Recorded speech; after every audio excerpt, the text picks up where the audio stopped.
What's up, everybody? It's Quinton from Hunters of Light, and today we've got Devin Kricher. He's from Smithanddaniels, and today I think is going to be an amazing session. It's one of those things where if I see someone's work and I think, well, oh man, how do I get to shoot like that? And you always sort of think, well, I mean, these people are gods. They know light, and they know texture and shadow and editing and blah blah blah. And then well, they'll never talk to me. But anyway, I got hold of him, and what in the time that we've spoken, and it's literally has been like on the phone or WhatsApp or whatever. I just have to say that humblest guy, and I so much respect for you with that, man. Your work is incredible. And just such an amazing guy. Just wants to give everything. Don't worry, I'm not going to hide anything. We're just going to do everything. So I think today for people that are interested in commercial photography, it's going to be a very good one to watch. But please, questions. You must have questions. If you don't have questions, just leave now. No, just kidding. we need questions. Can I leave? Yeah, I got no questions. No, you have to stay. So yeah, maybe start off with what's been happening for you during lockdown. Are you working again now? I know you've got a set of boots coming in, or that have come in that you're going to show us later. But give us a bit of a roundup, a background.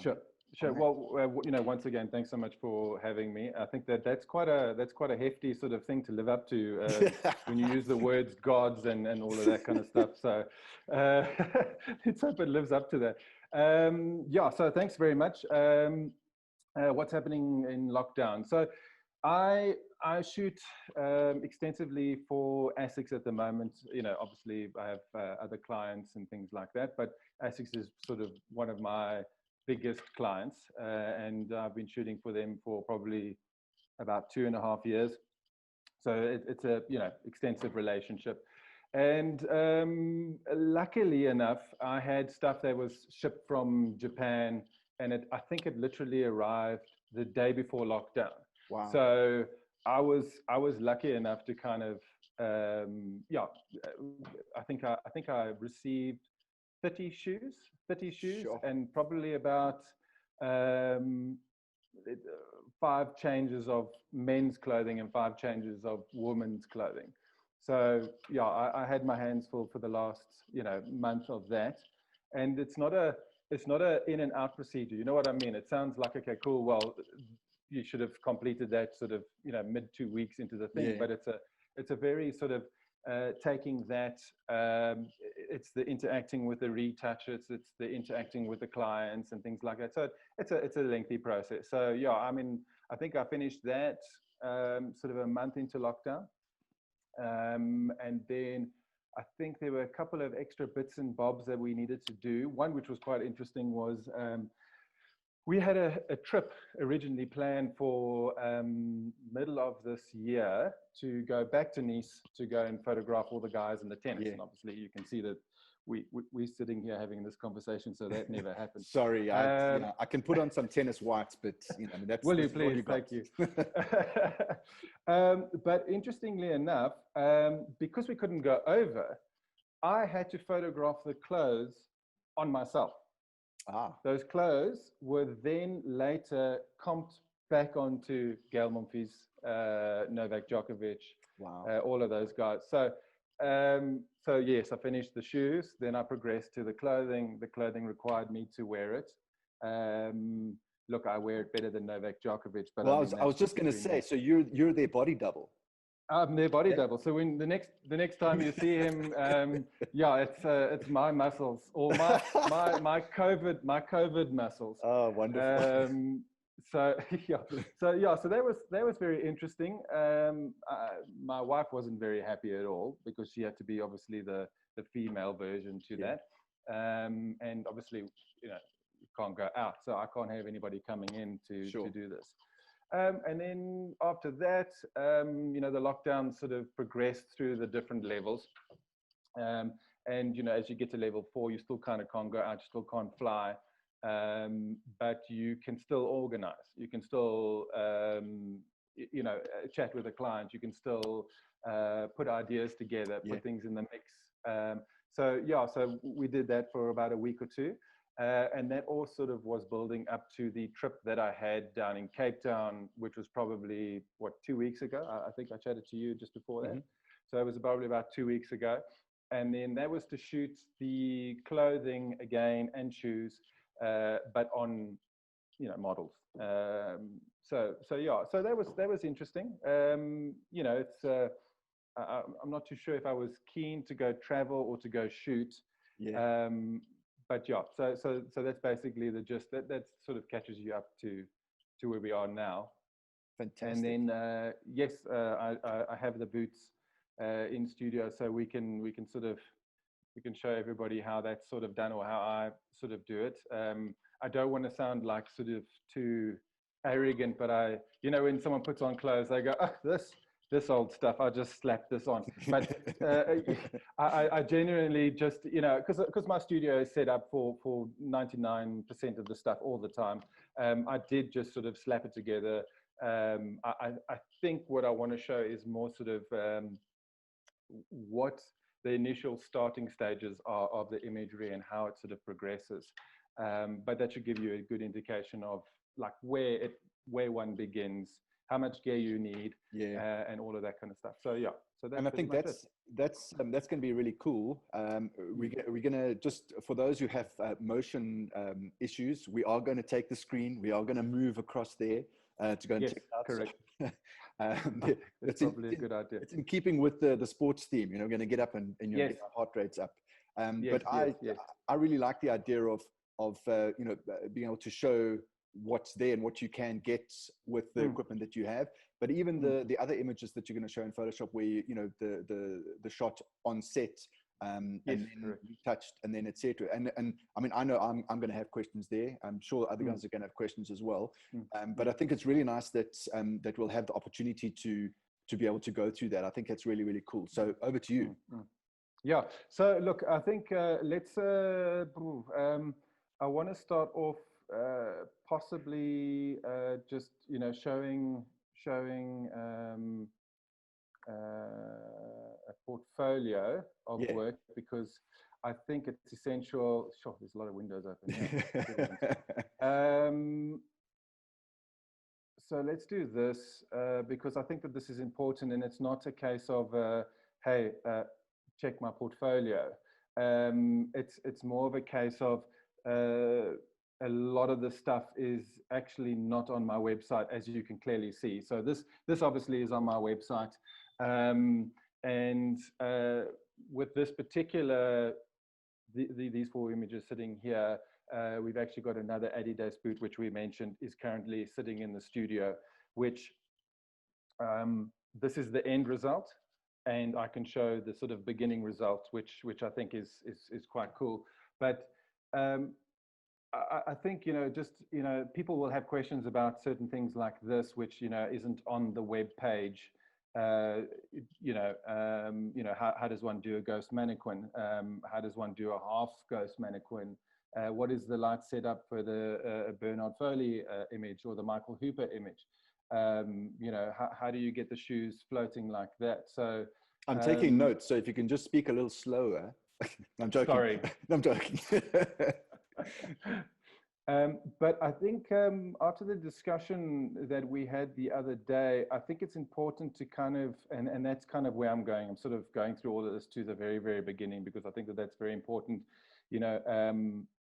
Let me just, shall I just scroll all the way to the beginning? Because I don't think people really want to see this right now. Maybe we're getting there. I don't know.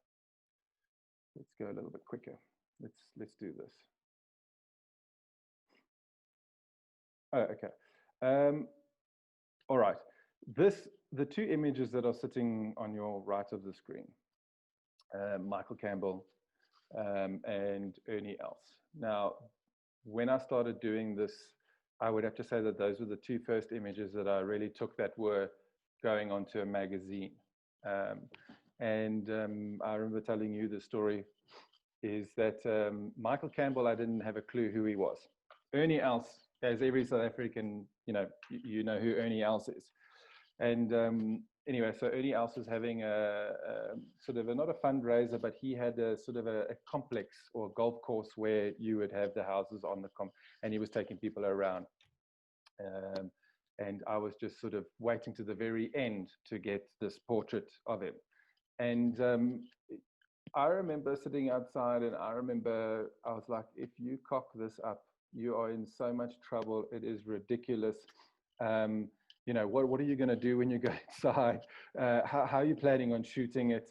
And I recall having a 60 by 60 sort of scrim, like a little round thing. Yeah.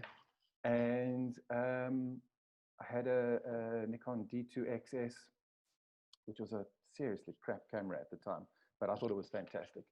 And I had a very cheap flash on. And I remember walking in there, and I remember just pointing my flash to the bounce, to the scrim, and I remember just taking, I think it was two shots. Obviously, both of them looked like this. You know, there was no difference between the two. And I remember walking out, and I was like, you know, shit, have I screwed this up?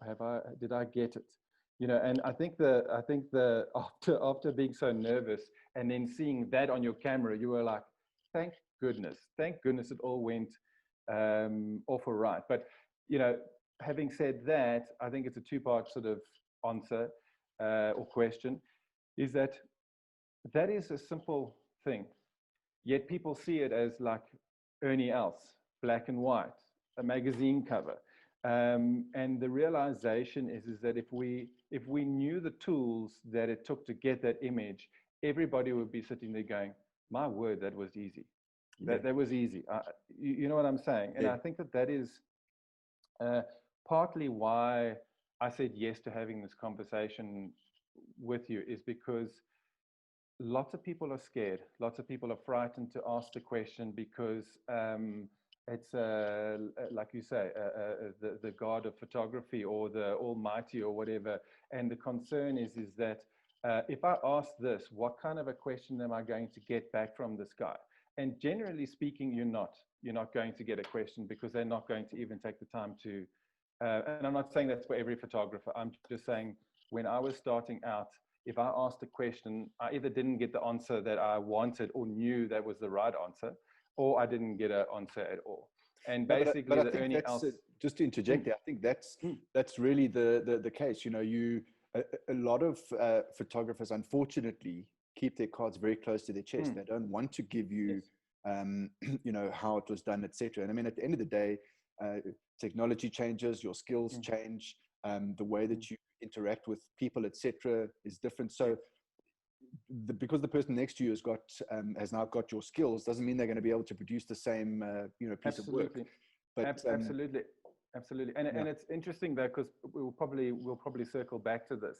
But the thing is that, and I'm not harping on the Novak thing. I'm just mentioning it because it's a noteworthy topic to be on, because there's not many people locally that I guess have shot him.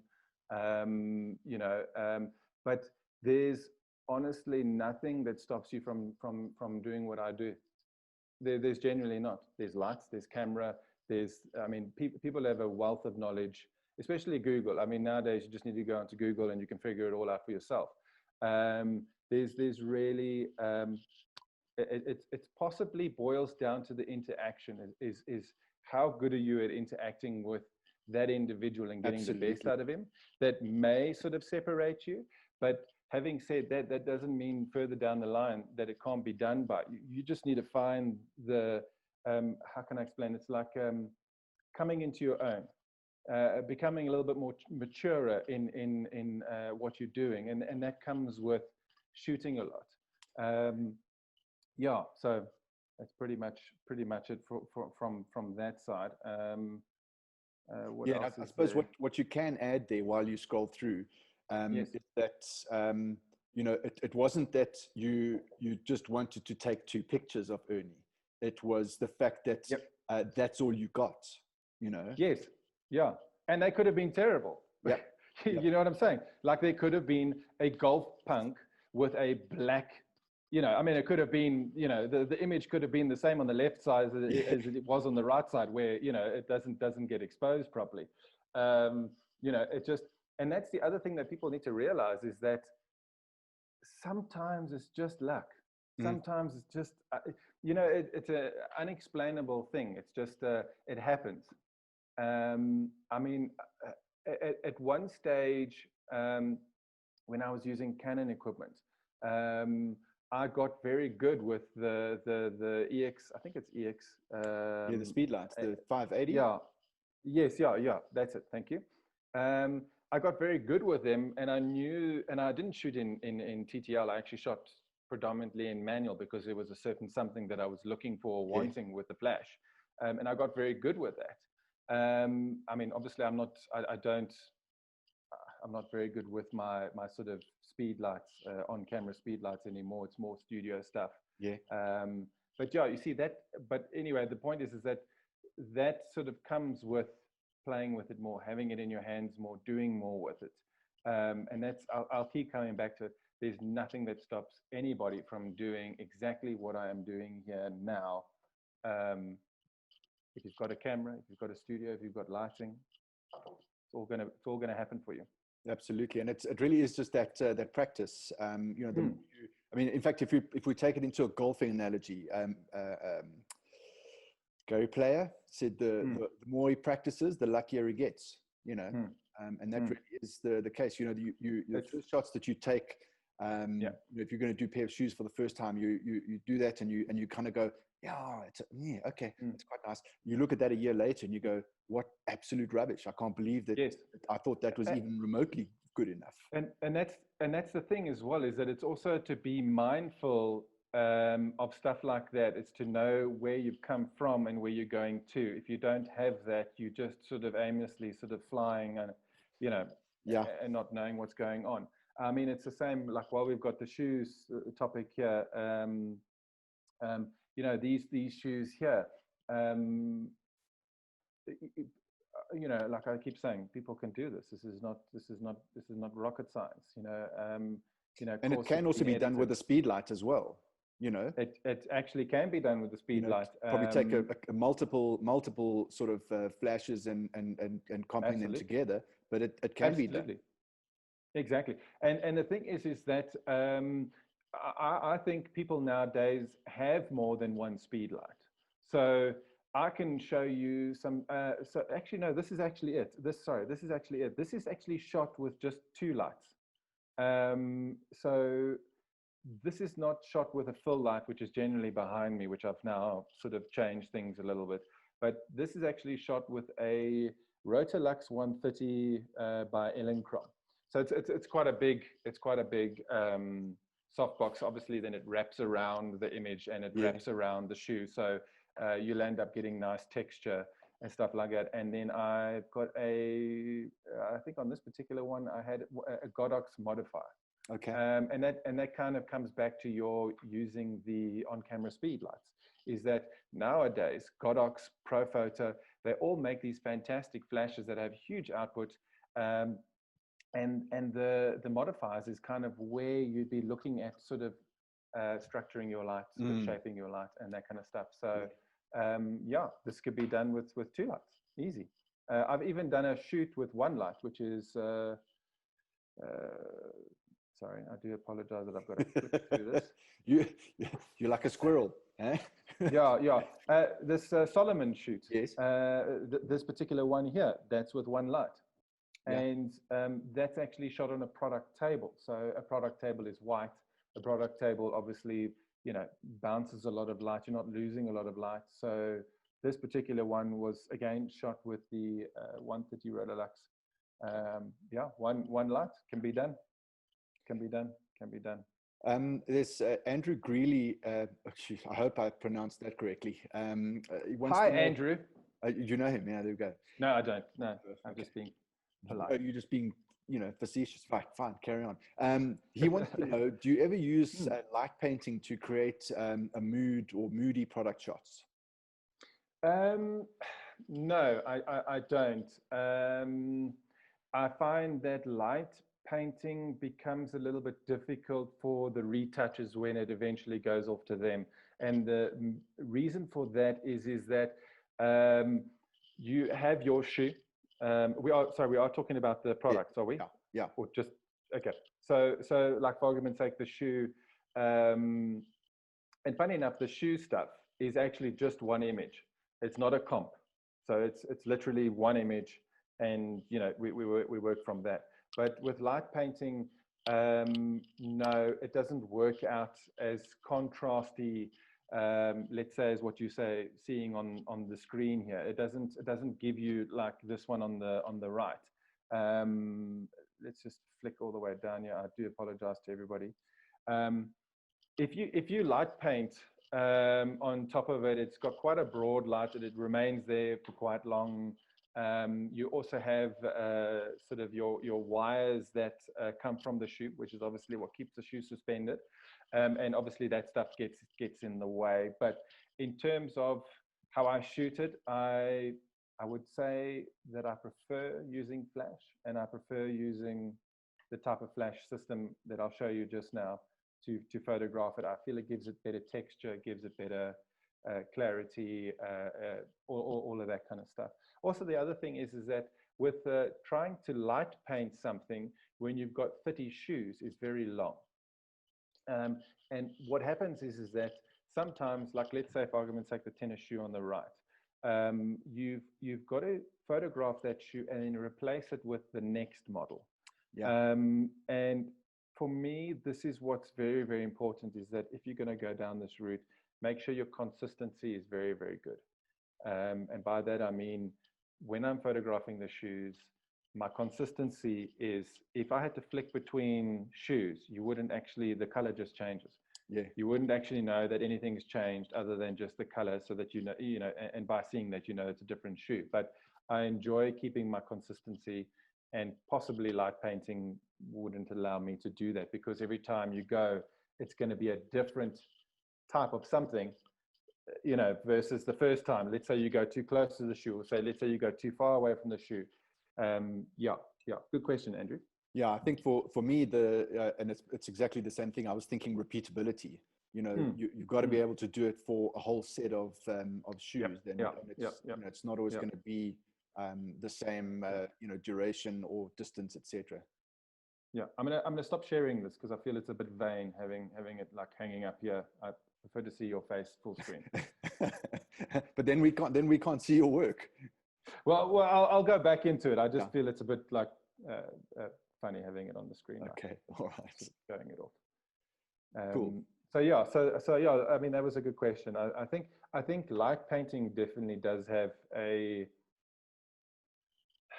value. Maybe not on that. Maybe not on that. Maybe on something bigger like a car. Right. Maybe light painting. Could be, because you're talking about, you know, what are those sticks? Say like sort of a rod or a you know, stick with a. I am assuming he's referring to one of those rods, not light painting as in. I suppose you can do light painting with a speed light. Yeah, so you know, if you do that, but then it would obviously be the multiple shots, and you comp that together, you know, to produce a final shot. And I think, you know, everyone will have a different way of approaching that. Absolutely, and it's not wrong. Exactly. I mean, I look at those shoes and I think, how on earth do you use one light for something like that? You know, and I mean, you're obviously going to take us through the sort of live thing a little bit later, but and as you say, there's no right way or wrong way. It's just the way that you do it, and if it works for you and your clients are happy, well, that's job done. That's I think what sort of gets lost in the message when sort of maybe photographers communicate with other people, is that you need to find what works for you. Not everybody's the same, and it's the same as walking into a room of 10 people. You're not going to get along with all 10. They're all going to have different opinions. They're all going to have different views, values, whatever the case may be. But it's finding that individual that you can relate with. It's the same with photography. It's finding that sort of something that you can relate with, that you can pour all your energy in and say, right, this is working for me. I like this. And again, we all know photography is a subjective sort of field. You know, I mean, we could show the boots and someone could say, well, personally speaking, I don't really like it. It doesn't have enough contrast for me. Exactly. But then that's what maybe is your selling point. Maybe that's what's your character, or So I feel very strongly with that. Absolutely. And I mean, if you look at wedding photography, for example, you have editorial style, you have documentary, there's like quite punchy colors and contrast, and other that's really, really flat. You've got to find the thing that you like to shoot, because if you enjoy it, you're going to get more out of it. Your clients are going to get more out of it, etc. Absolutely. So you have to find what works for you. Yeah, look, I mean, it's I think also what people need to realize is that it's like clothing. It goes through a certain trend. If you remain ahead of the trend all the time, obviously you're going to do very well. But it's to know that people are editing their photographs with this particular grade. It's people are editing their photographs with this particular lighting. Like, for argument's sake, Japan, they love shoes that are distorted for some odd reason. Okay. And when I say I'm not a shoe collector, I've got a friend down in Cape Town who's what you call a shoe collector, and he has probably about 300 odd plus shoes. Okay. And every single one of them is better than the next. I collect, 30 pairs of shoes. That's all I've got. But I like shoes, and I like what they offer, and I like the technology that goes behind shoes. But to make a shoe distorted, for me, is not selling it. You physically can't feel the product by distorting it, because when you look at it and it's distorted, you kind of go, well, sure, that's a bit of an odd shoe. Why does it look like that? Yeah. But there's certain products that I shoot because it's aimed at the Japanese market, and you've got to keep that into account too. Absolutely. It's their stage. You know what I'm saying? It's their stage where their fashion is at the moment, where they enjoy stuff looking like that. Okay. And quite frankly, it looks pretty cool when it's edited well and when it's lit well. So yeah. Very cool. All right, so let's check out some more images there. I know you were talking about the ghost mannequins and all of that sort of thing. Yes. That's I've looked at that myself a little bit, and it's always been a little bit intimidating. Yes. So well, I tell you what. Before we get to the ghost mannequin, because it's the ghost mannequin is actually quite an easy one. Let's possibly take you, seeing as we're talking about shoes. Let's take you through. Let's say these two particular shoes. Yeah, I really hope my screen is sharing. Yep, I can see them. So this is just to make sure that the layer is switched on. Okay, so this is how the shoe sort of looked out of camera. Okay. And this is kind of what before you go further there. So just let me know your sort of lighting setup there. One above that big octa, and then reflection off the bottom.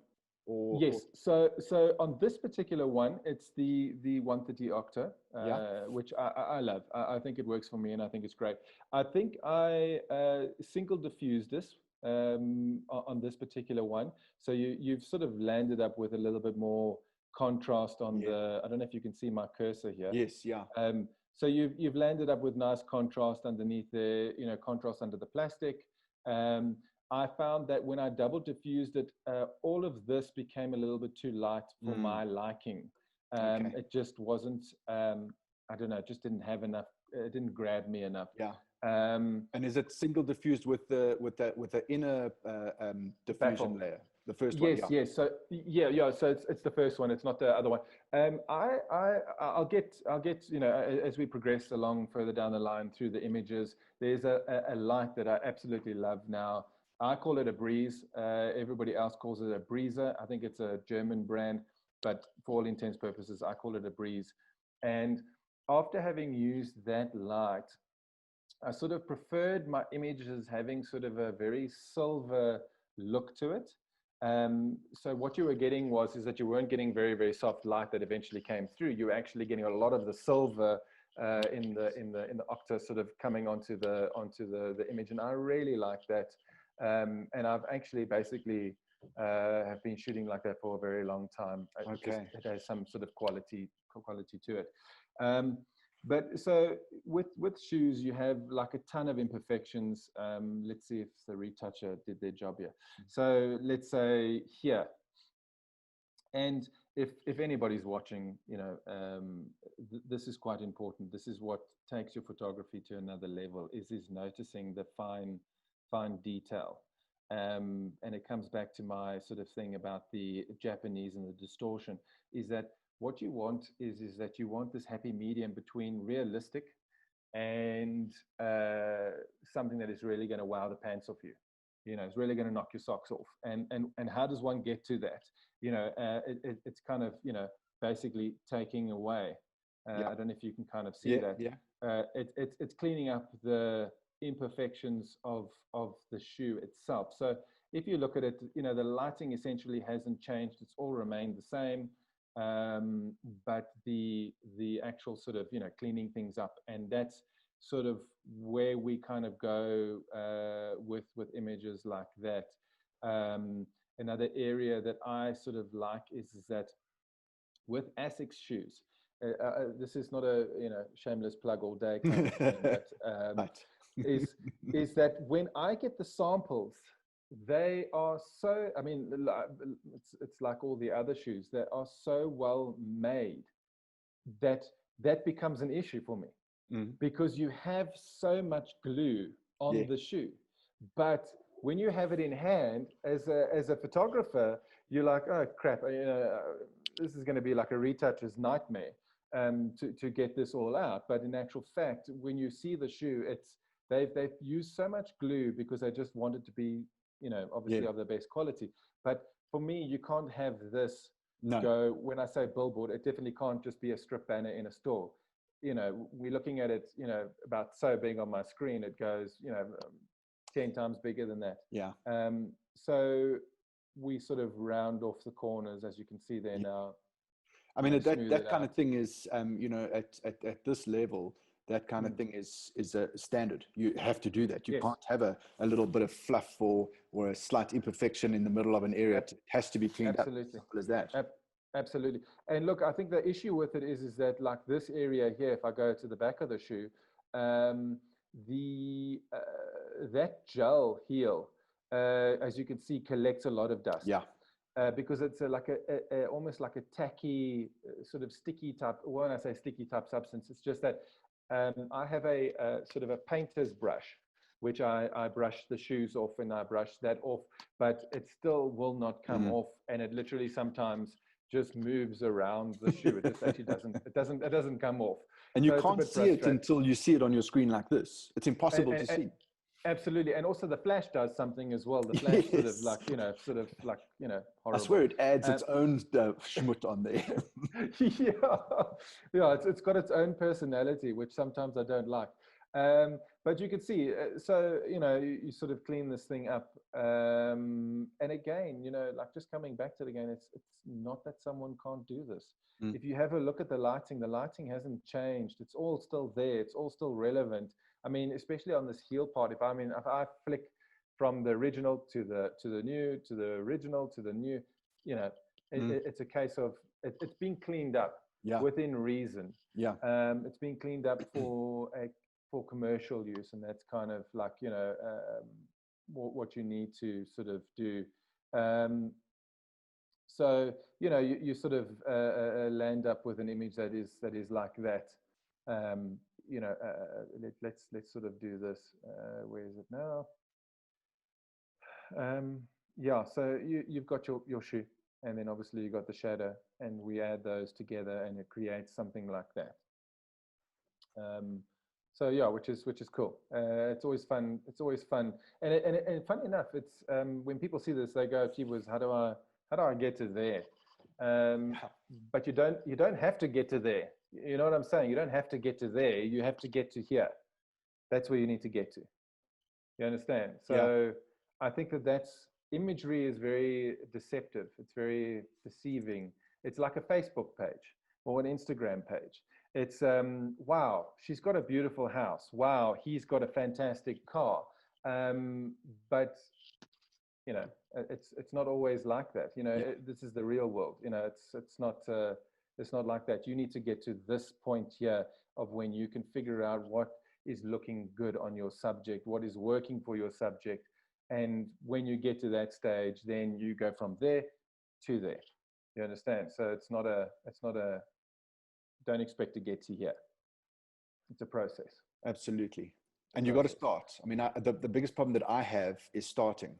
You know, what if it's, what if it won't work? What if it's crap? What if it's, you know, Absolutely. And you end up not doing anything. And then you berate yourself for not doing anything, and it becomes a vicious cycle. So, you know, you literally have got to go and just start. You know, correct. So yeah, I mean, here's another image. You know, also the other problem is that this particular shoe is quite nice as it is already. So it's a bit of a tough one. You know, you also, I mean, don't get me wrong, there are a ton of ugly shoes that get sent to me. You need to know how to shoot them just as well as this shoe. But yeah, they're not always that pretty. But yeah, I mean, you can see the pins that I use in here. You know, a lot of people use the Perspex rod that comes out. I like that idea. Again, nothing wrong with it whatsoever, but the certain angles that I like doing, sometimes the Perspex rod is a bit limiting in that. You know, I like some sort of weird angles, and you might not be able to manipulate the Perspex rod to really give you the sort of, you know, I know that if I take that pin and I move it somewhere else on the shoe is just going to collapse the other way, and I'll get something interesting. Right. And it's sort of a instantaneous sort of, oh, that's the angle that I'm going to get from that. But I mean, yeah, so you can see, you know, and also just FYI, I use pins because if you've got material that sits kind of like that, the pin goes straight through the material itself, and the material just moves. So you're not creating a hole, you're not damaging the material. Granted, all of these things that get sent to me are samples. So sadly, when they go back, they actually get destroyed. Right. So yeah. So, but besides, you know that's kind of beside the point. But the thing is that, you know, you use the pins to sort of stick in the shoe, as you can see there. And is that just a normal thick, you know, sewing needle pin, or yes, what is it? Yes, just a normal, and you know, then I use sort of the With a fishing line. which, like, I mean, you know, you go like so, and you know, there you go, it's gone. Exactly. Yeah, so that's also quite nice because it sort of takes, you know, that out. And then also, you know, sometimes this fishing line sort of falls on the material.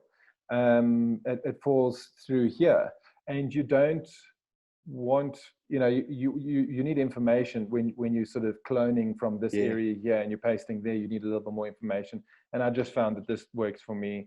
You know, it works for me. Absolutely.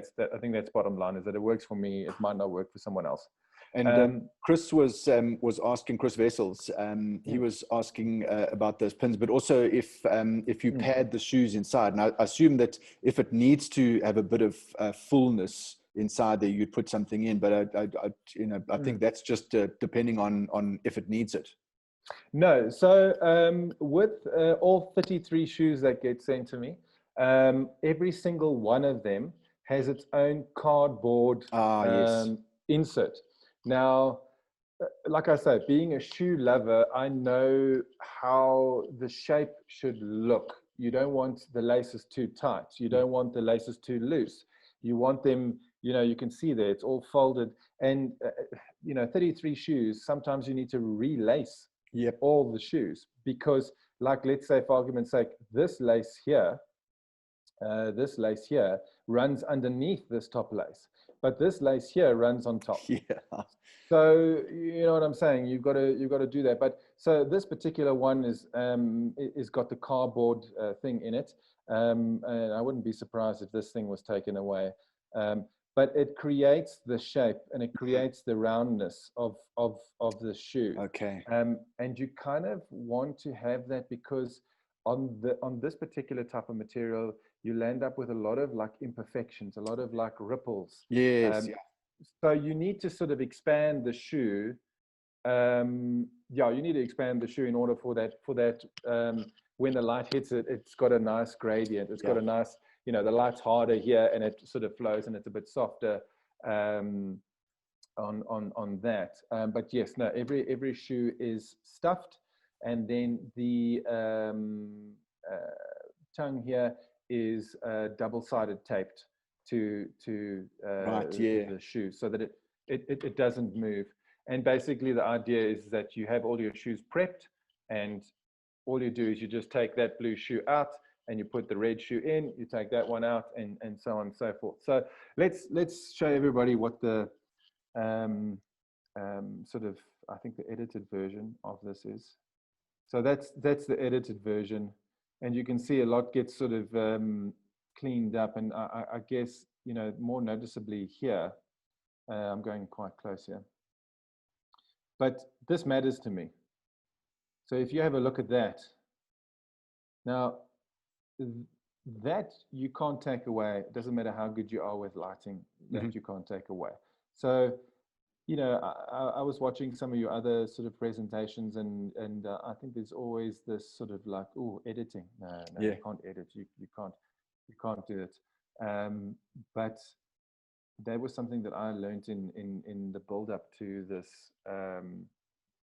18-year sort of getting to this point, is that there's a place for a photographer and there's a place for a retoucher. And as soon as you find that place and you figure out where that place is, it will work for you. And it's okay to retouch. It's okay, because certain things you can't shape in Photoshop. And this is exactly one of them. You can't shape the plastic any different, because that's just how it is. Yeah. But yeah, so I mean, that's kind of the sort of goal, is to get it perfect, you know, darken the hole so you don't see the rubbish that's inside there. Let's see if that horrible bump was moved. Retouch is going to get into trouble now. Well, it was sort of slightly peeled back a bit. So yeah, but yeah, I mean, you can see. So again, like I say, in essence, the light hasn't changed. So get that right first. Get that right first. The light hasn't changed. It's there. All the information's there. It's a case of now, you know, just cleaning up, making it look pretty. And I think the funny thing is that I'm probably going to get a lot of flack for this, but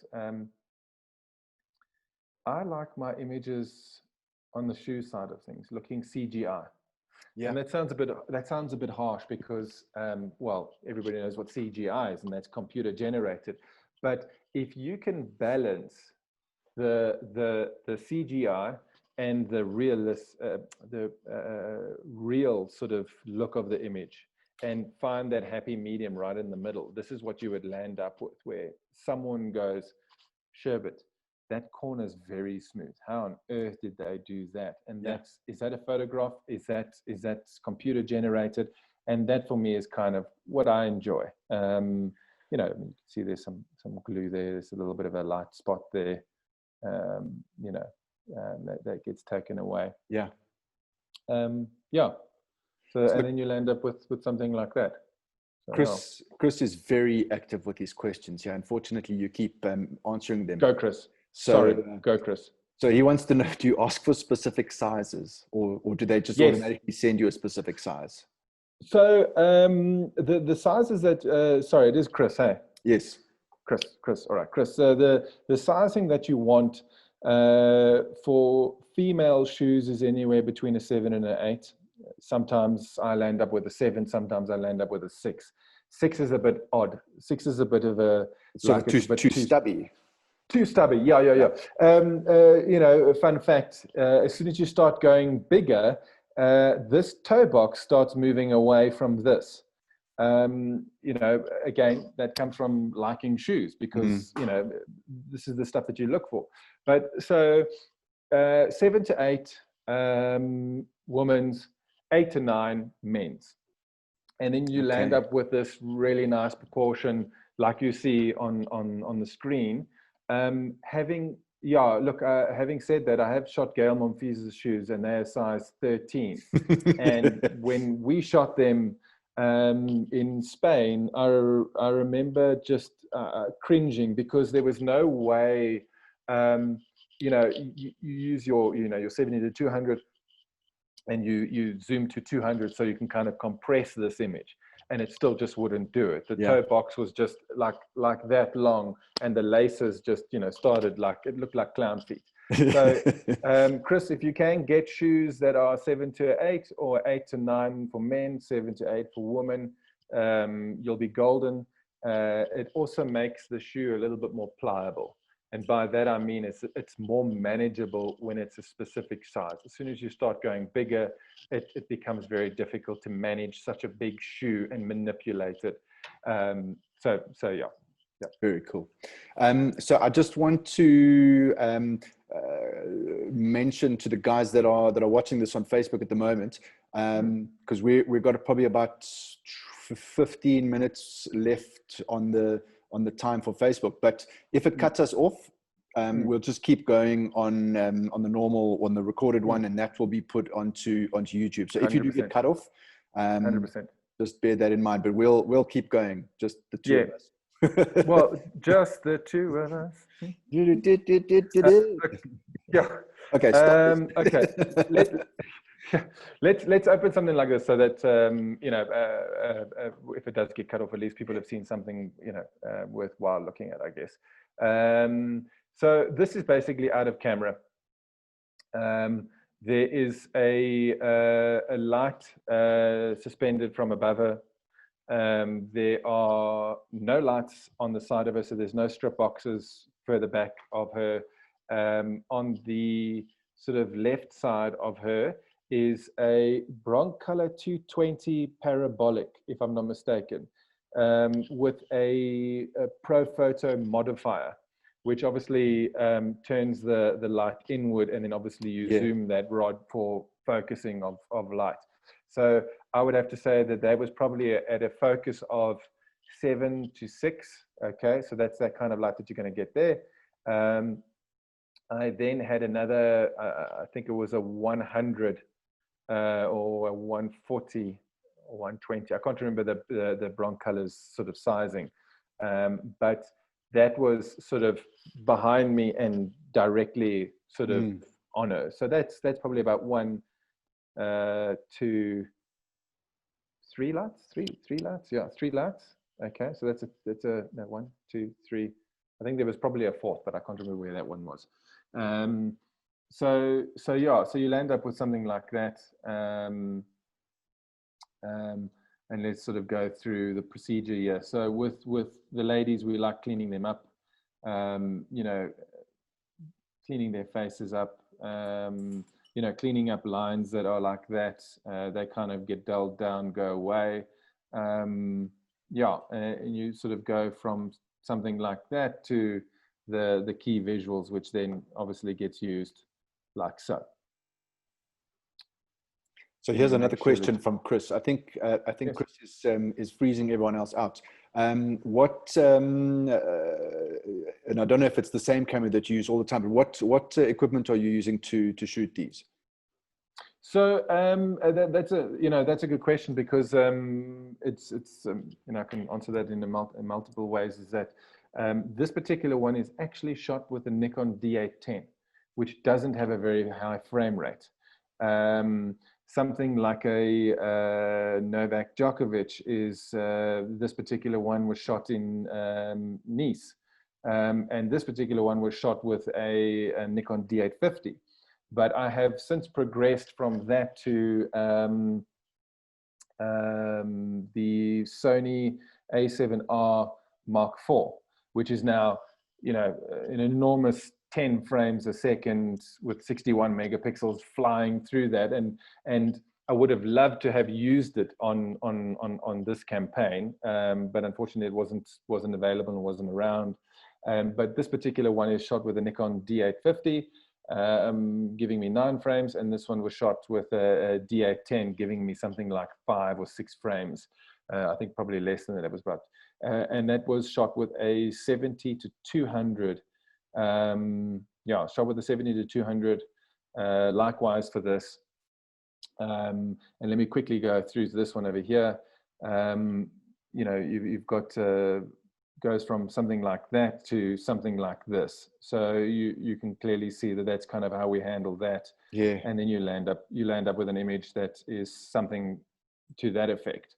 But with sports, you need like an enormous amount of frames, because this racket, what no one realizes is it literally goes from this point here to in front of their face in a split second. Yeah. It's not even it's, you know what I mean? It's that quick that he swings that racket that it goes from there and it's in his face. And obviously the lighting packs that you use will deliver, 10 frames a second of that color as well. Absolutely. So I love I've wanted to do the bronze color, but I just haven't got a chance to do the bronze color. But the Pro Photo Pro 10 packs with the Pro heads is what I currently use. And that delivers like unbelievable speed. Consistency sometimes is a bit funny. So I just want to close this here quickly. Consistency can be a bit funny sometimes because you're shooting so many frames a second. But those packs are fantastic, and I'll probably use about 5 of them on set. So the previous one that you saw of Julia, there was about a 3-pack setup for that particular one, and then this particular one is actually 5 packs. So there's 1, 2, 3, 4, 5, 6, 7 lights.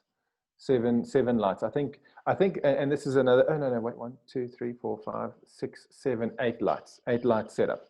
And I think I actually had a 6-pack with another bunch of heads. Yeah. And I'm glad I had that because I wanted to use it, but the pack was broken. Yeah, the pack was broken, and the lights didn't work. And normally I order a little bit more than what I should. But yeah, this particular one was a 5-pack setup, if I'm not mistaken. This was pretty cool. Oh, was it a 4-pack? 4-pack, 2 lights. Yeah, sorry, my math is bad. That's all right. I've got a calculator if you want it. Yeah, can you please? So, I mean, the one thing that I think people don't realize is that for doing this type of thing, it's not just hope you get it in the right position. You have to be before it starts coming in and get all of those shots. Yes, and the packs that absolutely. you use have to be able to do that. It's not like, I mean, I've got some fairly inexpensive Elinchroms, but there's no way that they would keep up with that sort of thing. And I think again depends on what you're shooting as to what equipment you need to hire for that particular project. Yes. Correct. And that's also the other thing is that if I could recommend anything is that if you're going to shoot something or someone, find out a little bit about them. Figure, I mean, like before we did this shoot, this was the second one. So the first one, I sort of tried to find out what sort of trademark shots Novak had, or what his forehand looks like, what his backhand looks like. So it's also worth figuring out the individual that you sort of dealing with and sort of capturing that. And while we've got this image open here, I just want to open this because you can kind of see the full extent to who's on my set and what I've got. So this is the small football team. What's it? Yes, the small football team. Yeah, small football team. Now this light here, this thing here, is an absolute game changer for me. I love this thing. I wish I owned one. I believe they're like 200,000 rand. And the bulbs for these things are like 75K or okay. Something crazy. Something crazy. Now, this thing gives such a, I can't explain it. It's if there's highlights on people, Okay, not on this particular one because that was with the bronc color, but there's highlights on these things, and the detail is still there in the highlights, which is amazing. Most lights sort of blow that out, and have no detail, but these lights seem to be able to give you that highlight, but still retain, the pores, the forehead wrinkles, all of that kind of stuff. So this thing is just, this thing is just spectacular. This is after many months of traveling, is the fat tummy that's sitting in there. But check that light out. It's a spectacular light. Yeah, my wife is listening to this now, and I can tell you now that's not going to happen. What's going to happen? The lights. Yeah, no, it's not going to. It's the modifier. It's not going to happen. But anyway, moving swiftly along. Love you, babe. Cool. Let's see. What else have I got here? I've done rugby. That's also quite fun as well. Let's do this. This is this is on everybody's lips over the past couple of days, which is the Rugby World Cup. This chap here is an incredible individual. He is. I was on set and I wasn't standing anywhere near my gear. I wasn't standing anywhere near anything that could possibly relate to me being involved in this particular shoot. And he came in and he introduced himself and shook everybody's hand to everybody. And He didn't know. I could have been the sweeper. I could have been the coffee lady. I could have been the whatever. And he came in and he greeted everybody. And I finally got greeted by the makeup team and the stylist when they figured out that I was a photographer. Once you picked up the camera. Once I picked up the camera, then it was like, oh, cool. Okay, well, anyway. But very quickly, before we lose all our listeners, if we haven't lost them already. Still there. Okay, so a lot of work went into this. It's a case of how do we get them to do rugby poses? How do we get them to do what they do on the field, but in studio? And it was getting mats like this that they could land on, getting rubber mats that you see, this black here that you see there, so that when they jumping, these steel studs don't slip. So it's all of that the prepping that goes into it. And like I say, you go from something like this to an image that looks a little bit like that, which looks like he's about to dive onto the floor. So you land up with something like that. This particular one was 1, 2, 3, 4, 5, 6, another 6 lights again. Again, using the breeze lighting. It was just a phenomenal lighting. What else have I got here before we go? Here's another Julia image. I don't know if anybody wants to see pretty girl on Friday. It's not just me that's saying this. Chris, who's your new best friend, he says, Devon, dude, you're such a great, humble photographer. It seems like a rock solid human. Kudos. So there we go. It's not just me. It's not just me. Shame. I don't know. What's the point? What's the point bragging? Where does it get you? It doesn't get you anywhere. Just, keep quiet, I guess, and just do what you love doing, which is basically what I'm trying to do. You'd be surprised. I mean, maybe it's worth getting into that before we lose everybody. But from where I was to where I am now, you can't, and we've chatted about this extensively, is that you can't look at my career at the end of it. You know what I'm saying? You can't look at it here without knowing what I've done here. Because if you're going to do that, like I say, for you to get to this point here is impossible. You need to work your way gradually through all of that and get to the end result. And as photographers, as well, is that we put our best work out there. We put our best imagery out there. We never put the crap out there. And that's what everybody's seeing. They don't see the times that you failed. They don't see the times that you didn't get it right. For me, just to give you a very brief history, I grew up in Cape Town, Highlands Eye, as you know. Oh yes, that's true. How's this? You know, we sort of start chatting, etc., and turns out we went to the same high school. Granted, it was quite a few years apart, but how small is that? How small is this world? It's very small. It's amazing though, because I would never bump into anybody twice, or even more than once, really, in Cape Town. But you know, moved to Joburg and bump into you from a distance. Yeah. But anyway, so I left school. When I say I left school, let's just get this very clear. I matriculated. I didn't flunk and leave school. And I took a year off to go bodyboard. Okay. Nice. So that's what I did for a whole year. I then got a job at a Kodak. Okay. I then had met my wife in Joburg.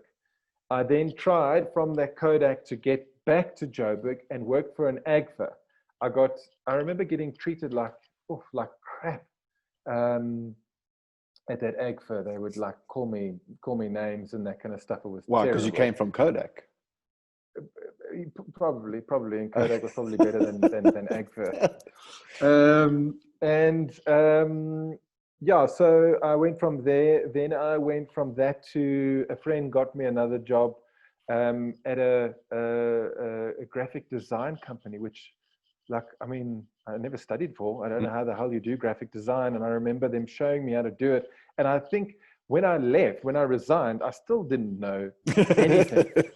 You know what I mean? I got a salary and that was it. And I came to work every day and left work every day. And I didn't know anything. From there, I started working for Kodak here in Joburg. No, sorry, I didn't. I started working for Incredible Connection. How's that? I started working for Incredible Connection in the cell phone department. Never knew anything about cell phones whatsoever. Okay. Sounds like a trend, eh? It sounds like a trend. But this is what I want to point out. I'm not just telling you this because I feel like someone playing a violin for me. I made it my mission to everybody that came into that store, I would ask them what it was that they did. So one day, someone said to me, "Do you have a firewire cable?" And I said, "A firewire cable?" I said, "You want a firewire cable for a medium format camera?" And the guy was like, "Yeah, how do you know that?" So I said, "Well, I like photography. I know this because, this is my field that I would love to be in one day." And we got talking and I showed him my portfolio, which was utter crap. It was the biggest load of shit you've ever seen in your life. It was just terrible. It would literally make anyone cringe. And I showed him the portfolio and I took his number. Okay, so he didn't take mine. I took his number. And I remember leaving it for about a week, and I left it for about 2 weeks. And I phoned him again and I said, we met in the store. Are you looking for anyone, really? And they said, "No, we're not looking for anyone, but we do rugby games, and it would be nice for you to go and possibly go cover a rugby game." Okay, but now obviously this is like months of talking, negotiating, like 6 months. Yeah, 6 months of negotiating. All right. Till eventually one day I was doing freelance stuff for them over the weekend. So basically I had 2 jobs. Yeah, I worked at Incredible Connection in the cell phone counter. Let me just apologize for any of those people that I sold a cell phone to, because let's just say, you weren't registered on any network when you left the store. Anyway, I did some rugby games for them, and eventually at a later stage they offered me a job. I then worked for them for quite a while. I did the Open, the Nedbank Open, things like the Nedbank Open. I actually shot the Isidingo characters back then, which was hell of a nerve-wracking because I had never met a famous person in my life. did that. I then partnered up with a friend of mine, which was also great while it lasted. And while the company wasn't doing well, I got into wedding photography. And I worked my way up that to, this point that we're sitting here now having this conversation. So it's not an easy road. But I think the thing is that don't give up. Don't give up. I think any photographer would tell you that. Don't give up. It's otherwise you've wasted everything. Wasted all your time. And I do believe that that what you need to do every now and then is just stand still, put down your camera, lift your head up and go, "Whoa, can you believe where I am right now?" Because you forget that, you keep pushing, and the level that you want to get is always higher, and you never seem to get it, and it can be very demoralizing. But sometimes you need to sort of just stand there and go, "Wow, I can't believe that I'm here. This is the opportunity that I've got." And that could be doing pack shots type shoes for Nike or ASICS or whatever, or it could be in a forest doing Cape Storm stuff, or you know what I mean. It really doesn't matter. It could be on the golf course, shooting Ernie. Absolutely. And I just want to say this to anybody that is listening at the moment. There's nothing that separates me from you. Absolutely nothing. What I do is exactly what you can do. There's no reason why. It's funny because the retoucher that I use, Adrian, and his surname is Adrian Grant Smith, and that's kind of where Smith and Daniels comes from, is because my middle name is Daniel. And anyway, so he sort of believes in this sort of manifesting things, like sort of if you manifest it, you sort of if you believe it, it will happen. So he's got that, and that works for him. But my sort of the way that I do it is that sometimes I need to hit a low to pick myself up, to go, right, okay, put on your big boy pants. Let's get this right. Let's do this. Let's become better. And so there's two ways of doing it. You can either go, I'm the best, or you can go, I can be better than this. I'm sure I can be better than this. So there's two different sides of the coin, and you just need to find out what side you're on and what works for you. But as I've said before, there's really no difference between me, you, the next person, Chris watching this, and all the other people. There's no difference. I mean, these just while I've got this on the screen, these are some of the rugby images that I shot to the build up of the actual Springbok campaign, which I mean, these are shot sort of high res. These are shot sort of in RAW. Because obviously we need for them to be big, we need for them, this game is always great to go and cover because you've got Australia, who's sponsored by ASICS, and you've got South Africa that's sponsored by ASICS. So it doesn't matter which way you point the camera, you're getting logos, and you're getting people with the ASICS spiral, which is obviously what's important to them. Absolutely. So, and I think that this possibly aids or adds value to what I've been doing with the whole sporting sort of stuff. Also, don't think because photography is built up of fashion photographers that they are the pinnacle of photography. I think a lot of people are jaded by that. They go, well, fashion photographers are the top. So that's where I want to be. Don't do that. Figure out your way. You could be a car photographer. You could be a shoe photographer. You could be a hand photographer. You could be a who knows what. Don't try and pigeonhole yourself where it doesn't allow you to explore other avenues and possibly find what you are best at doing. Absolutely. So, I think that, fun fact. If there was to be a pinnacle, Anne Lang, the sports photographer. So she also went to Pinelands High. She's just put that on the. No, man. Absolutely. Anyone else? Please just comment. Could someone else that's not from Pinelands be Please on just this put up grid, your hand. Yes. Because actually no, I'd rather have a Stellenbosch boy or a Rondebosch boy, because we'd like to give them flack. Yes, for the sure. amount of times that they beat us at cricket. For sure. But sure, that's amazing, and it's crazy. I didn't know that. The next time I see you on the rugby field, I will. There you go. I'll remember that. Yeah. So I was going to say that I think that, just talking about the pinnacle of photographers, I think that, in my mind anyway, the pinnacle of photographers is someone who is enjoying what they're doing, and they're making a living what they're doing, and they feel as though they're like in the pride of the prime of their career. Absolutely. That would be the pinnacle. You can be shooting elephant shrews, somewhere on the border between X and Y. You can be shooting supermodels. I think certainly the way that I look at it is, it doesn't matter what you're shooting, as long as you're able to do it, and you've got the things that you need to do your job, and you're being paid properly for it. Man, what else? I mean, who's to say that a fashion photographer is better than someone sitting on a game vehicle shooting, whatever?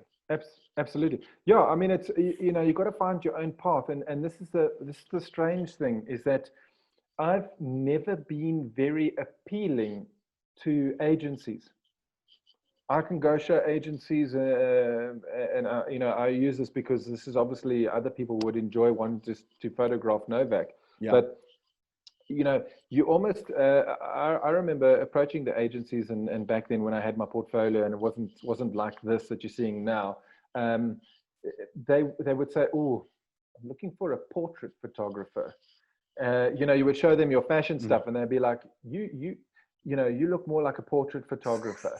And you're like, but I've got one image of a portrait that is the most disgusting portrait ever, and you're going to tell me you're looking for a portrait photographer. And I would go off and I would go and shoot a bunch of portraits. Yeah. Go back there, and they go, "Oh, we're full." Yes, yeah. Or then they're looking for a sports photographer. Yes, then they're looking for a sports photographer. I remember trying to get into someone's books, and they were like, "Yeah, sure, your car photography is good." And I'm like, again, I've only got 2 images in there. How do you see that? Is everything else that I've got in there crap? That's yes, yeah. Look, honestly, let's just say it probably was. That's not the portfolio we're showing right now. Look, and that's why I say is that you can listen to those people, and you can go on this sort of journey that is not the right journey for you. You need to figure out what works for you. And I mean, I promise you now, there's been many times where I've sat and I've gone, where am I going with this? What am I supposed to be doing? What am I good at? What am I bad at? Because there needs to be a person who's bad at something, and there needs to be a person who's good at something, because the person who's good at something is bad at something else, and the person who's bad at something is good at something else. And the two work together in some miraculous way, where you're good at photography, but you're not good at sports. You're good at fashion photography, but sports is not your forte. But this guy is good at sports, but his fashion. There needs to be that, and you need to figure out which side of the fence you're sitting on and where you are. Absolutely. With that. So. And I think it can be quite tricky, because you South Africa is not really big enough to have that many people that are just shooting shoes or just shooting portraits. A lot of us have to shoot quite a wide range of things. I love shooting a whole lot of things because it's different. I mean, imagine shooting nudes all day, every day. I mean, it would be so boring. But so if you shooting, did you just say nudes? If I had to shoot nudes all day, so that would be very hard. To be so boring. I mean, anyway, it's not the point. So I mean, I enjoy shooting that, but as time goes by, I'm starting to think that there are things that I want to shoot because I enjoy them more, or that I think that I could really do like cool stuff with that. And you have to take many years to get to a point where you say, well, yes, this is what I want. And then you start getting to where, well, now it's just the beginning, now that you've finally got to that point, now it's the start, and you can take it further. Absolutely. Yeah, no, I totally agree with that. Yeah. Like you said, find what it is that you love. It took me a long time to figure out what I loved. I knew that I liked sports. Yeah. I wasn't too sure how I was going to incorporate that into photography unless, you know, you were sitting there. I think, yeah, it's, yeah, to be sitting here at this stage is great. Yeah. That might be a good point to end this thing, as we're kind of sitting at an hour and 20 or hour and 15. Well, should I quickly show the shoe setup? Okay, so everyone who there's motion sickness, close your eyes. We're going to do a little bit of shimmy and shaking to the studio. Templar Wales, thank you for your comments. Send me an email. But basically, I'm streaming this through a Canon EOS R. Software that is Ecamm Live, which lets it connect, and then that's also enables me to stream to Zoom, etc. So that's how that's doing it. If you want to know a bit more, let me know. Drop me a mail. How's it going, Templar? All right. Okay, so let's do this. Let's share again. Let's open Capture One. So basically, that's all we've got for everybody today. That's basically a sort of a out of the camera, if you will, image. Yeah, I've got something interesting sort of happening in this area here, which is a grid, which you can see is sort of playing a little bit of doing something a little bit interesting here on the shoes, and let's take a shot if we can. Would help if I turn that on.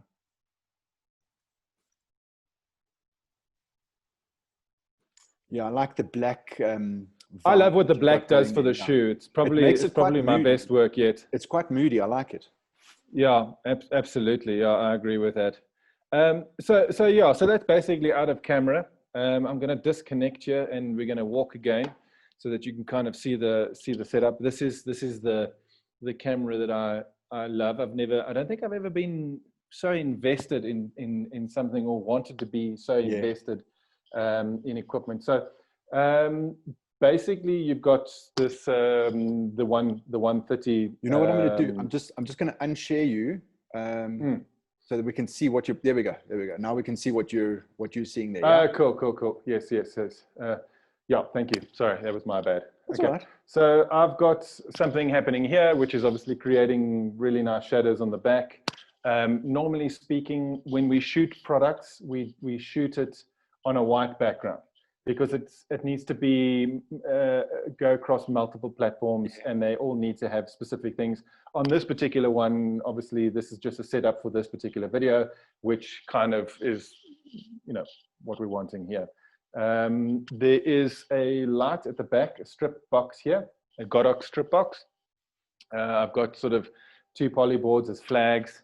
I don't know if you can see that. There's the black on the inside, and then I've got the reverse on this side here, which is the white flag. Then obviously the one sort of 30, but it's doesn't have any diffusion whatsoever. So it's quite hard on that. But you've got diffusion between the sort of black thing at the top there, don't you? Or is it also you are getting diffusion? Look, this is not always there. Okay. This is just to create some shape and shadow on the back, like you can kind of see there now. Otherwise, this wouldn't be in here, and I would have the inner baffle in there. On the other side, on this particular side here, there's a strip box, which is the fill light, which is obviously filling in here, and then it's bringing out. There's like a little sort of on the heel there, sort of a pearlescent type of thing there, which is kind of brought out on that. And as you can see, we've got the wires and the cables hanging there, and yeah, that's basically how that is all set up. Very cool. Yeah, and I mean that's I mean not that my shoe pictures are anything like yours, but I did a quick little tutorial on the ways that you could light it a couple of weeks ago, you know, and, you know, take you can do either with studio lights where you've got it all set up and you shoot it, or you can take if you've got a speed light, just make sure the camera's locked off and you know, put a bit of light there, put a light there, Yes. put a light there. The thing is that, and as we mentioned earlier, this is open to or accessible to anyone. I mean, if you wanted to, you could even, if you don't have a flash, put it there, go with a bit of torch and light paint it like that. Absolutely. Or go to Builder's Warehouse and get one of those yellow things on the stand. And you know what I mean? It's all you've got to do is start, because once you start, you start seeing where the problems are, and then you work your way around those problems. And once you've gotten to that point, then you see, but I need to actually do this. And you just climb those steps, but you have to start. Absolutely right. Yeah, you've got to start. Like, I mean, to give you an idea, and that's why I say is that we get very like sort of, oh, well, this is what it looks like, but what did you do to get there? Yeah. And people don't realize that around the corner, tucked around the corner, is my third product table that I made. And it's crap. I already hate it because I built the whole thing. And then I was like, this is fantastic. I did a couple of shots on it and I was like, okay, there's lots of problems here. I don't like the sort of thing. And it's fun inventing things. It's fun making things. I remember there was when I was when I say studying photography, it was for a very brief stint because it's just I'm more of a hands-on person than, you know, sit in a room and listen to a whole lot of stuff being spoken. But I remember for one of our projects, we had to photograph a glass, like a wine glass, okay? And I found a really great sort of crystal wine glass. It, you know, had lovely refractions and that kind of stuff in it. And I remember taking my clothes out of my cupboard because it had the white melamine in it, and I shot it inside there. You understand, and I keep coming back to this. There is no difference between me and the people who are listening on this thing. There is no difference. You can do exactly what I'm doing. It's just going to take you time, and you just need to realize that it's a long road. And on that road, people will throw things at you. People will say, you're never going to make it. I mean, I've had people say to me, you're never going to make it. You never give up now. You're never going to make it. Your personality is never going to make it. You're never going to make it. Your photographs are crap. I've had it all said to me before. That sounds like me saying that to me. Yeah, don't worry. I have the same thing. I can't imagine someone else saying that and still being able to carry on the next day. Yeah, don't worry. I have the same thing to me, but that's, you know, if you're saying it to you, that's a good thing, because you can cope with that, and you can use that negative energy to turn it into positive energy. But when someone else says it to you, it's hard, incredibly hurtful. Absolutely. It's especially when they say you're never going to make it. It's not a great feeling. And I think that's also one of the problems that I have with a lot of the South African Facebook groups. And I mean, so I'm going to shamelessly punt Hunters of Light, where, you know, if anyone does that, they're off, and that's it, done. There's no negotiation. There's no reason why you have to have ego and attitude and cut people down. I agree with you. You know, you can, if an image is crap, there must be a way that can be improved. So don't say the image is crap. You know, well, you know what I would have done in this situation? I would have maybe put them there, whatever, because the bin in the background, not so sightly. Maybe, you know, you could have done this, but you're providing the potential way that it could have been done. And there's not enough of that happening, and I think it's vitally important, because there's a lot of people that are keen and they're passionate and that sort of thing, and they just get slammed, and it's not necessary at all, you know. No, it isn't, because at the end of the day, you've got to start somewhere. And you need to help that person start somewhere. You can't. I mean, actually, while you're talking about that, let me do this. Sorry, I hope it doesn't. Does it cut you off if I do that? No. Can you still see me? Yeah, I can still see you. Yeah. I just want to do this quickly, because actually, I want to show everybody. While you're doing that, show everybody. Where is it now? Someone wanted to know what camera. Oh, Johan wants to know what camera you're using now. You said it's a Fuji. Don't make me shoot you. No, it's a Sony. Sorry. It's a Sony. It's a, sorry, is it Johan, hey? Yeah, Johan. Johan, I'm using I've used multiple cameras, Johan. I've gone from, when I started my photography on Minolta. I then went to Nikon F80. I then went to the Canon, the D10, 10D. 10D, yeah. Okay. I went to the EOS 1N RS, or EOS 1N. I think it was 1N. Yeah. Okay. I went from there. I went from that to Nikon D2XS. I went from that, because it was an awful camera, back to Canon. Okay, which I then used the Canon 5D range, which I used for many years. And I loved the Canon 5D range. The Mark III was probably my best. And then I upgraded to the one that's a 50 megapixel one. Oh, all my gear, 5DSR. Yes. All my gear was stolen. Okay. And I was sitting in a predicament where I had everything cleaned out, and I was like, where to from now? The thing is, the reason why I'm saying this is because no brand is better than the next. No manufacturer is better than the next. In actual fact, as I moved in my career, so I moved brands. So when I was shooting cars, I was using Canon, but I found that the dynamic range in the shadow wasn't working for me. And when I got cleaned out, I was like, okay, where is my career going to? What am I doing? Okay, Nikon is the right move. And I was with Nikon for many years. I was with Nikon for many years. It was an absolutely brilliant camera. It's where it got me to where I am now. But then I sat at a crossroad where I was like, all right, mirrorless is new.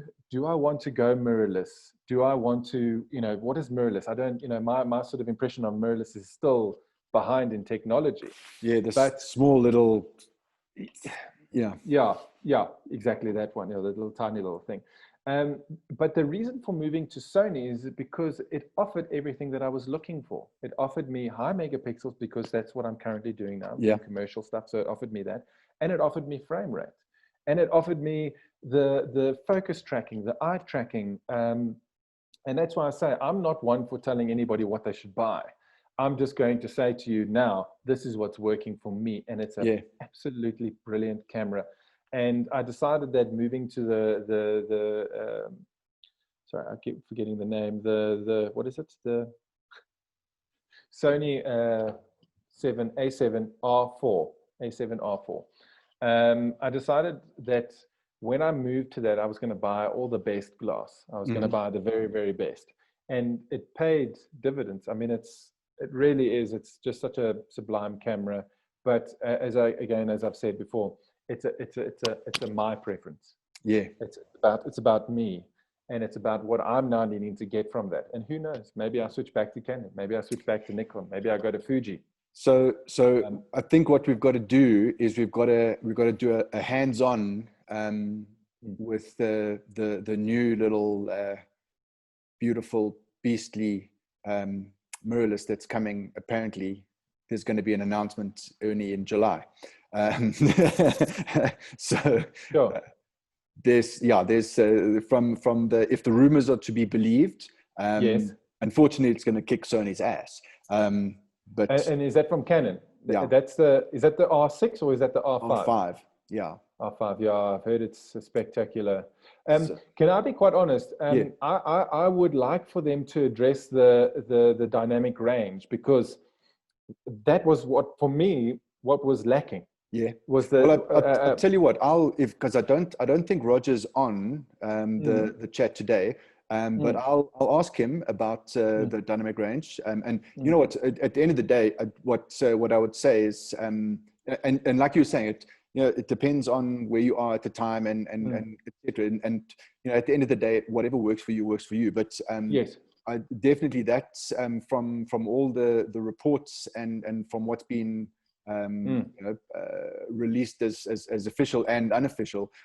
Yes. That eye tracking and the frames per second, etc., is just going to be out of this world. But yeah, I mean, if there's a dynamic range issue that you had, yes, it could be that might be resolved to a certain degree. But I'll ask Roger and get him to give a bit of because feedback. I always loved the colors that came from Canon. I found the hardest adjustment was when I moved from Canon to Nikon. I landed up with either green images, or I landed up with very red images, and it took me a while to then change my menu in terms of like you could change the temperature of the screen, and you could change the temperature of the photograph.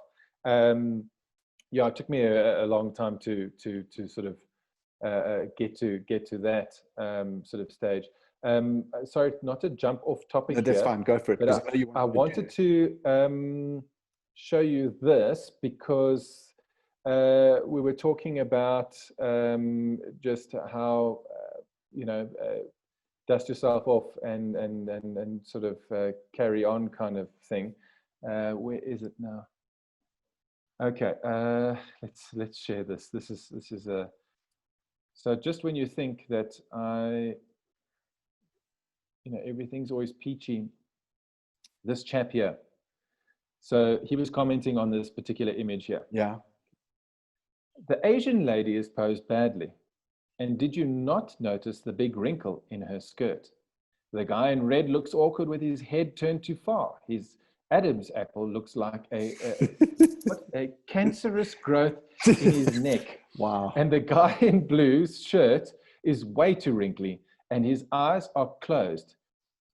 You're gonna love the end though. He looks like he might be drunk or high on crack. Wow. The highlighting on the girls is nightmarish. Their legs look overly airbrushed. It's distracting me how strong the highlight is on the white woman's right arm and face. It looks bad and doesn't match anything. Did you just learn how to use a Wacom tablet or something? I've never seen such prominent belly buttons on the woman's players. They both look fat slobs. Bottom line, these shots look like garbage and they don't make sense together. Well, there you have it, So if you're wondering if I still get told I'm crap, I still get told I'm crap. So, yes. Yeah, it's a tricky one. I have to say, I would kind of stop. I'd stop, posting on that site. Because I mean, that kind of thing is it's completely unnecessary, in my opinion. If the client is happy with it, that at the end of the day is all that matters. If you're happy, the client will be happy theoretically, and if the client's happy, job done. Correct. Absolutely. All right. So an hour and a half. I can't believe that Facebook is still streaming there. Fantastic. It obviously liked our conversations, although not many people asked many questions. But anyway, maybe I kept blocking them. Comments. Yeah, maybe if they leave comments down below. So when this video goes live on, when I say live on Facebook, when it gets added to Facebook, like as a page or whatever you want to call it, and anybody does have questions, then maybe just let me know, and absolutely, possibly, because it still has some relevance. They'll still watch it. They'll still, absolutely. I'll try and get my mom to watch this, so she can give it some thumbs up and like. Yeah. I mean, that's what's quite nice. I try and get my family to watch it as well, because it, I'm the best photographer in my house. Okay. Yeah. And they always tell me that quite often. So I feel amazing. Yeah. But anyway, you're lucky. Yeah, you're lucky. I don't get that. Don't you? My daughter says, "Why did you photograph it like that?" Oh, so, okay. They're quite honest. Okay, well, maybe mine are faking it. That could also be it. Listen, Devin, I so appreciate the time that you've taken to do this. I think a lot of people got a lot of value out of it. I certainly did. Let's obviously keep in touch and see where it goes. I can't wait to see the next stuff that you do. But just a big thank you very much. Really appreciate it, man. Cool. No, well, thank you. I sort of was going to ask you the question is that when does someone interview you? Can I be that guy? Chris Vessels keeps asking that question, and I keep ignoring him. So I'm probably going to start ignoring you now as well. Then. Okay, all right, cool. Oh, dude. All right, but Quentin, thank you so much. I think it's always one of those projects. It's the same as driving past someone on the highway and they've got a blown out tire, and you drive past and you go, "Oh, I wish I could help you," but you don't. And I think what you've done is incredibly novel. I think it's great to give back, and I've always said that that's the most important thing, is that give back because it's worth something to someone. Yeah, absolutely. And I think that you've done what everybody's in their head thought that they wanted to do. So I'm really chuffed that you physically are doing it, which is great. So thank you for having me on. It's an absolute pleasure. I think what's probably going to change a little bit with the format and that sort of thing, we'll be announcing in the next couple of days, because at the end of the day, the sort of time versus not being able to actually charge for it, etc. I need to go and start getting some money in here from something. Prostitution is, I've never done well at that. What I find works is when you pay them to sleep with you. Yeah, my bank manager, I tried that initially, but my bank manager was quite upset because they'd have to keep coming and fetching me because I had no money to get back. Anyway, let's just call a halt to this now. Thanks, dude. I appreciate it. Have a fantastic weekend. Thanks so much. You too. Ciao, ciao. Cheers. Bye. Bye.